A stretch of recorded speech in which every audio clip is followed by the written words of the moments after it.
At the corner of 8th and Cass Street in downtown Traverse City, you'll find the Old Town Playhouse, and this is the stage door.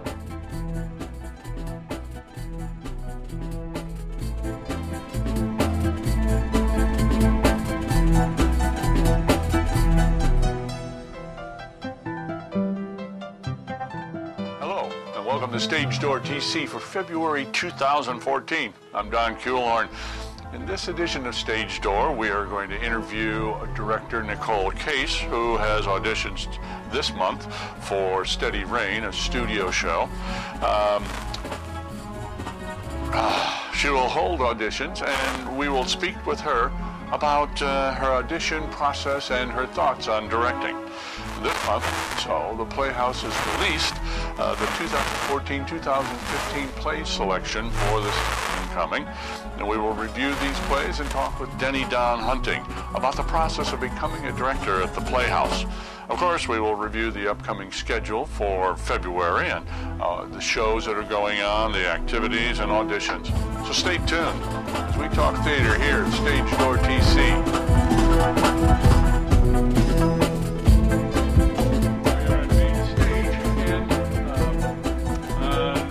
In February, early February, we have a show auditioning, Steady Rain.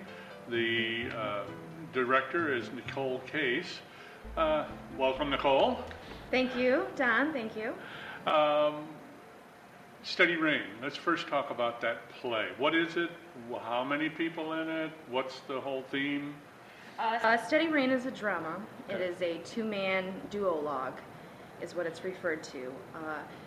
At times, most of the time, one of the two actors is talking to the audience, and then at times they talk to each other. And it's an intense drama. It involves basically these two characters. They are police officers. They're partners. They've known each other since kindergarten. They've grown up together, and now they're on the job together. And they find themselves in a bit of trouble. And unfortunately, the show is about pretty much their lives, their careers, their personal lives all comes raveling apart around them. Okay. All right. How did you decide you wanted to do this? I decided I had an interest in directing a show and just started reading, picking up plays and reading plays that were being considered by the Playhouse, and I read quite a few, and this was the only one that I picked up that I absolutely couldn't put down until I read all the way through it. It just grabbed me, and it just really gets you from the get-go. This is your first I thought you directed before. I was assistant director for Boy Gets Girl. I worked under Steve Smith. So this is your first directing opportunity. Correct. Why do you want to direct? What possessed you to direct? I love theater. It's my passion. I directed a little bit in high school, and I've done mostly acting. I've done some backstage work, but I just am fascinated by the way a show comes together and all the steps and the process of creating an amazing piece of entertainment, art in some sense. And I just thought it would be good for me, it would be beneficial both as an actress and just for my own personal self to challenge myself to do something a little bit outside my box. Okay. And this has definitely gotten me outside of my box in the sense of, when I came into this, decided to do this commitment, I thought, well, I've done plenty of shows, I know what I'm doing, and I find being on this side of it it's totally different. It's a whole different ballgame. Yep. Okay. What's your style? Do you have a style? Do you know what your style is? Honestly, I'm not really sure what my style is going to be. My initial gut instinct is I'd like to just put these two guys on stage and see how they tell the story and let them tell the story and just be more of a guide. And I think a director's job is to pull the absolute best performance that you can. And that doesn't necessarily mean being nitpicky with every single movement or line inflection, but just kind of letting it come alive and guiding it into the right direction. Okay. In auditions, 2 questions, 1 answer maybe. What are you expecting to ask them to do as far as an audition piece? And is there a certain type of person you're looking for to audition? So you get somebody coming in, are they going to read script? Are they going to do monologue? What are you expecting? What do you think you want to do? I'm going to have everyone read from the script. I hadn't thought about asking anybody to do anything outside of the show. I'm looking for individuals who are going to be comfortable with the context of the show, being comfortable enough with themselves to get crazy and to really. These 2 characters are so. They're pretty. I'm not even quite sure the word. Out there. They're almost extreme in some senses, and I'm just looking for someone who is willing to put it all out there and is okay enough with themselves and comfortable enough in their own skin to just really let loose and, kind of dig deep from the inside. I'm hoping to find a couple of guys who have a rapport, easy rapport with each other, because these guys are supposed to have known each other for a long time, and pretty much not looking for any specific details as far as looks or, there is a general age range that I'll be looking for. And that is? Between like 20 and 50, okay. Which is pretty wide. But they should be old enough or young enough to have small children. Yes, definitely 2 guys that are not afraid to take on a large line load as well. It's a massive script. I read it. My goodness.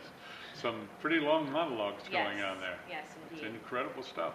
So, give me some dates, some times, dates for the auditions. Auditions are February 3rd and 4th at 7 p.m., okay. Which is a Monday and Tuesday. And you'll be doing it? Downstairs in the Schmuckle Theater. Downstairs in the Schmuckle Theater. Mm-hmm. Okay. And is there going to be a callback? Do you think are you planning on a callback? I am not planning on callbacks. Okay. I am not. So we'll just strike it 2 days, be on time, so you get there early. You want to start auditions at 7, not Sure. open the doors at 7. Right. That's one of the things I keep telling everybody. Yes, 7 o'clock is when we start. Please be on time. Yes. Be there early for that. And work on your Chicago accent, Southside Chicago accent. Okay. I would like to. When does it perform? Opening April 4th. April and we 4th. run through the 19th. 19th, that's 2 weekends, maybe 3 weekends? 3 weekends, all right. And a rehearsal schedule general. Honestly, I'm really open at this point to be real flexible. I have a general rehearsal schedule set up for Monday night, Tuesday nights, and Thursday nights. Okay. But like I said, with just 2 people in my cast and myself, my schedule is real flexible, so I'm open to doing whatever works. Super. Nicole Case, break a leg on your auditions. Thank you. Thanks for having me, Ben. 2014. In no particular order, we haven't set a calendar yet. However, there is one exception here, and that is that we're doing The Christmas Story, which I guess should play around Christmas. If you've ever thought of directing or what directing is involved, listen to the interview after this. So the main stage selections are Shrek the Musical. Yep, the Green Ogre, Fiona, Markward comes to the stage with music. And the second musical, we're doing 3 musicals this year, next season, is Dirty Rotten Scoundrels, the musical, and it's a comedy musical. 2 scoundrels trying to scam each other and then conspire to scam a third person. That third person ends up scamming everybody in the audience. The last musical, of course, is A Christmas Story, and that'll be around Christmas time, and it's the movie playing the song. We have two other plays on main stage, and that is Becky's New Car and Tuesday with Maury. Now, Becky's New Car is a comedy about a middle-aged woman in a middle-aged management with a middling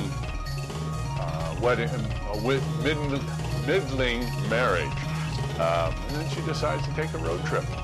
And then Tuesday with Maury is kind of an account of Mitch Albom, who meets his 91-year-old professor after he's been out of college for 16 years, and meets with him for 14 Tuesdays. And this is just a recount of all those meetings. And then in the studio space, we have, let me get back to where studio is, of course, Waiting for Godot, Samuel Beckett's tragicomedy about waiting, and then some. And then on to On the Verge. It's a play about three women who go on an adventure in terra incognita. And then Dead Right, a comedy, concerns Penny and Bill in a discussion over their kitchen table about their dead friend's obituary and some punctuation in it. And then the play 4,000 Miles. That's a dramatic comedy about a 21-year-old who plans to race across the country on his bicycle. Things go awry, and he has to spend a month with his 91-year-old grandmother. And the last studio show of the season, and here we go, get ready to write this down. Some things you need to know about before the world ends. A final evening with the Illuminati. Phew. Next month, we will discuss and that one. And I say here, what needs to be said more, except the comedy is set in a dilapidated church. But of course, next month, we'll discuss in detail these plays with a couple of members of the artistic committee who chose the plays. Now, an interview with Denny Don Hunting, actress, stage manager, and director for the Playhouse, on what you need to know to apply to direct one of these plays. Here we go with Denny Don Hunting. We're on main stage of the show, what's the show? The Game's Afoot. The Game's Afoot by Ken Ludwig. Right. And you are the stage manager of the show. But we're not here to talk about stage managers. We're not here to talk about Ken Ludwig's show either. What are we here to talk about, John? We're here to talk about directing and applying to be a director. Okay. Specifically, we have the new season out. Right. And just the segment before this, I talked with a director who's auditioning her cast for her show. It's a studio show. Steady Rain? Steady Rain. She told us what you do to prepare for auditions, what her expectations were. But we know you were an actress here at the Playhouse. You're a stage manager, you're general, everything else, and you've directed shows. Yep. First of all, got to figure out what made you want to go to directing, number one. Let's ask that question first. From acting and stage managing. Yeah, it went a long time in my theater career before I wanted to direct. Because I always looked at directors and felt they had this huge, wonderful vision, and I would look at a stage and not see what they saw. And so I was afraid I couldn't do it. And talking with a fella that was a part owner of a small professional company one time, and he said, "Don't you ever want to direct?" And I said, "Oh, yeah, maybe someday." And he said, "Well, why the hesitation?" And I went through the whole vision thing. And he said, "Well, do you have a story that, is there a play that you want to tell? That you'd be interested in basically directing?" And I said, "Yeah. I think I would really like to direct Glengarry Glen Ross." And he went, "Oh, my." You start like in the, above the middle. Why not go high? Go jump in the pool. So he said, "I tell you what, you can direct it for my company. Okay. We'll pick your actors and set up your schedule." And So you jumped in to do Glengarry.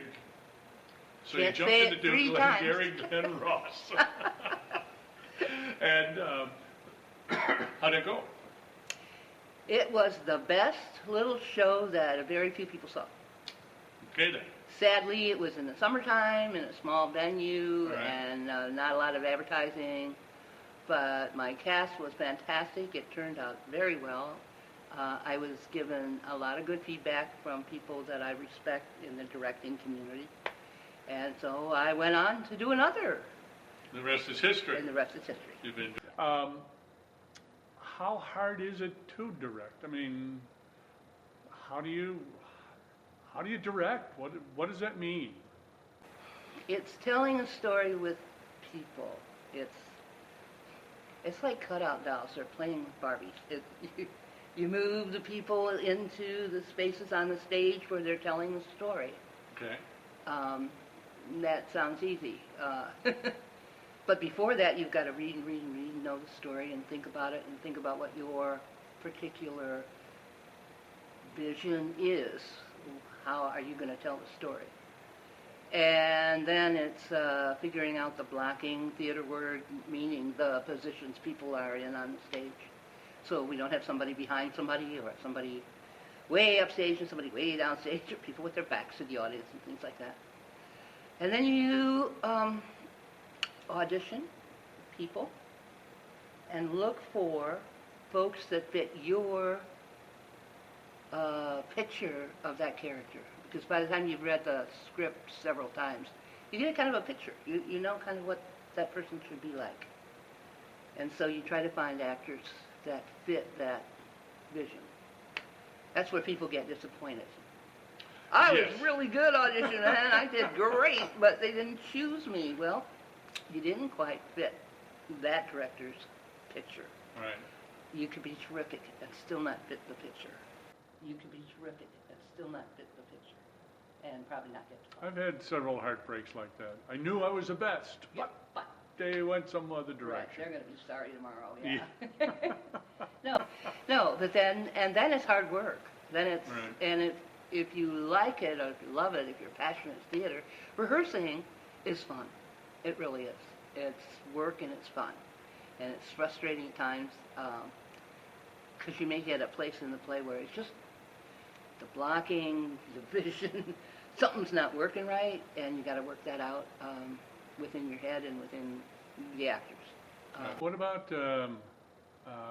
personalities? I mean, you're dealing with a bunch of actors who, by the very term actor, have some sort of an ego going on. Mm-hmm. There's that also. And most people are most actors really want to work. They want to act. So that's the first half of it or more. They want to be there. They want to do it. So they don't give you a whole lot of trouble about that part. Mm-hmm. And there are some people that want. And you just have to deal with that. I try to deal with it very straightforward. Kind of say, okay. I probably not going to tell that anecdote. It would be one that people might recognize. But but no, have you got a problem? Let me solve your problem now. Let's not have it carry through the show. Right. If you're having trouble with another person, you're having trouble with your costume, you're having trouble with who you are on stage, let's work with it.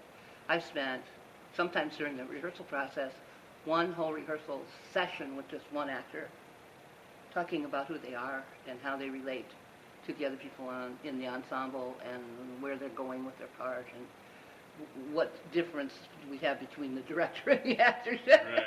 And how we can negotiate getting my picture on stage. All right. We call actors going for a role, auditioning. Yes. We say that you can apply to direct a play, but that becomes an audition in its own right in a different sense. It does. What do you do to prepare for that director selection? They call you, we apply to direct, they call people into a group to interview you to see if they are right for directing that particular play. What do you do to prepare for that? Well, I try to think about the issues. Is this going to be a period play? Is it going to take 65 antebellum lady costumes, what are the issues going, what kind of a set am I going to want, nudity or no nudity, those kinds of, but when I go in to talk to the committee, I want to tell them what my ideas are, how I want to put that show on the stage, and what might be issues for them. So you already have a play that you want to Oh audition? yeah, I have a play picked out, one I have read, one a story I want to tell, Right. and I sometimes, there are times when you want to tell them why. I fell in love with Steel Magnolias years ago when I saw it done in Sherry County Playhouse with Rita Moreno and her daughter.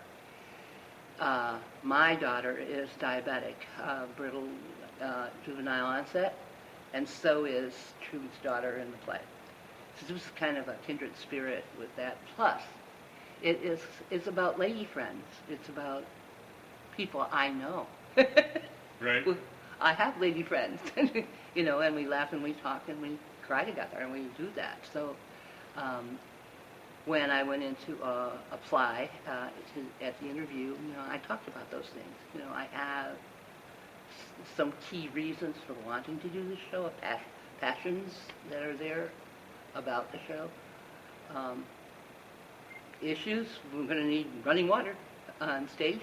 You can't get your hair done without having it washed, so we're going to have running water on the stage somehow. And I'm going to let those brilliant, brainy, technical people figure that out for me. That's not your problem. No, and I'm going to... It's your concern. Yeah. Oh, yeah. It's my concern because I need it in the show. Okay. But I, don't build the costumes. I get somebody that can. Right. I don't build a set. I find somebody that can. So those things a director has to deal with, but not. I don't have to pound the nails or sew the skirts. Okay. So you're doing Steel Magnolias this year on the main stage. We know that there's kind of an official, unofficial rule, and I say unofficial because depending on the circumstance, we may change that. But in order to direct on the main stage, you have to have some huge credits behind you, or you direct in the studio. And I forgot, but I did 2 children's shows down in studio here before I did the grown-up things. So I did that, and I did basically my learning experiences were the shows that I did with Theater North. Right. Which some were done, they were all done over at the studio. Over at what is now our studio theater. Right. Under not in the aegis of the Playhouse, but anybody who was either in it or watched it usually came from the Playhouse anyway. Right, yeah. So essentially... So you do that, you get your experience, and you are seen by people who are making those choices. They go, oh, she did a pretty good job with that. So I think she's ready. We can give her a main stage show. You're talking about main stage. It's art. It's showbiz. It's also money. It's also budget. You want to have some confidence that show will be entertaining. Right. And that people will come and see it. And so that process is going to happen this March and maybe into April, depending on how many people we have apply for these, because I'm about to just kind of run through quickly the season for next year, not in any order, but for those who were interested in applying, more than likely they better do the studio application first, because they probably wouldn't have unless they have some history that they can prove. Yeah, some people come from other theaters and have had a long history there, and can say that I spent 25 years in Midland at their theater, and I've done this, and they bring in. Oh, there's a resume you take with you. Oh, yeah. You take your resume. If you have... they don't need a black and white glossy, but they do want your resume. With that, Danny Don Hunting, thank you very much. Congratulations on your Games Afoot show that's up and running right now. Harriet Middleberger directing. Harriet Middleberger directing, and various and sundry Playhouse people backstage and on stage. Yeah. And then good luck and break a leg in your Steel Magnolias. Yeah, thank you very much, Don. Done. Okay, now with the time remaining, we're going to look at the goings-on of the Playhouse for February 2014. Our theater offering in February is the play Venus in Fur, which opens in the Studio Theater at the Depot on Friday, February 7th, and plays through 3 weekends until Saturday, February 21st. As always, curtain time is 7:30 for all performances, except our Sunday matinees, which curtain at 3 p.m. I believe the show runs about 2 hours with intermission. At the studio, there is no assigned seating, but then again, there are no bad seats. The play is directed by S.D. DeMerchant, assisted by Kate Cosentino. The Players has 2 characters played by Dave Dennison and Kate Bodie. This is an adult content, so please be wary of bringing young people. The Old Town Playhouse is good on paper improv comedy troupe, is the area's only professional improv group and performs a full hour of completely improvised comedy every Saturday evening at 11 p.m. Well, actually, every other Saturday evening at 11 p.m. in the Schmuckel Theater from October through May.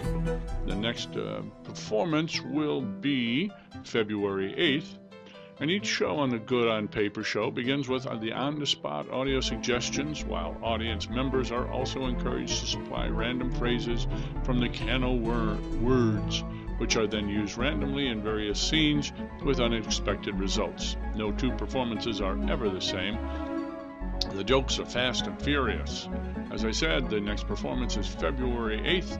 Doors open at 10:30, performance at 11 o'clock. The seats go fast, so get there as early as you can. Coffee and sticky buns, as always, are free.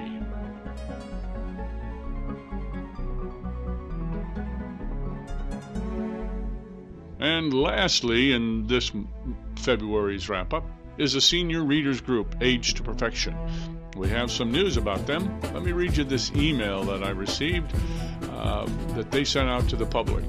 Page to Stage, Age Perfection is growing in a delightful way. We are starting our group on February 7th, 2014 at 11 a.m. at the Playhouse. That'll be down in the Schmuckel Theater downstairs. Thereafter, we will do it the first Friday of every month. On February 7th, Michelle Hopkins will do voice interpretation from 11 to 11:45 a.m. Then you will enjoy the bag lunch you brought from noon to 1 approximately. We'll be reading a play or some scenes from plays, etc., using what we have learned from Michelle's presentation. Now, this is the first Friday. This is now a titled Page to Stage. In March, Michelle will do another presentation on things theatrical. April, we will have Phil Murphy doing a workshop on directing, and we'll go on and on growing, changing, and learning. Saturdays will remain as they are for our group every other week, and we will encourage you to bring a friend to both groups. This coming Saturday, January 25th, of course that's gone already, at 10 a.m., we will be at the OTP as usual, and we will bring a sign-up sheet. Nothing written in stone. You do not have to sign up in order to come to Page to Stage meeting in February. Phil is going to be working on some adaptations of Mark Twain's, that's Phil Murphy, of course, Mark Twain's works and Poe's writings. Also, we will have readings available.